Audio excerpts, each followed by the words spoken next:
बिस्मिल्लाहिर्रहमानिर्रहीम। अस्सलाम वालेकुम।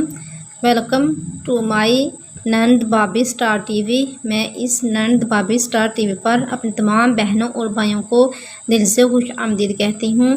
आई am Ummisban. My qualification MA B.Ed और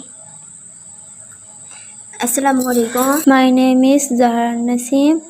कोरोना वायरस की वजह से कॉलेजेस बंद थे तो इसलिए मैंने एडमिशन नहीं दिया।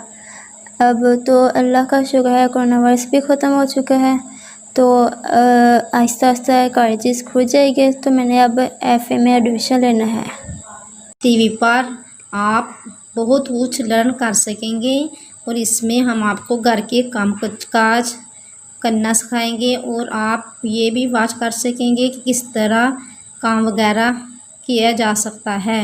आप इस टीवी पर कोई भी काम काज देख सकते हैं।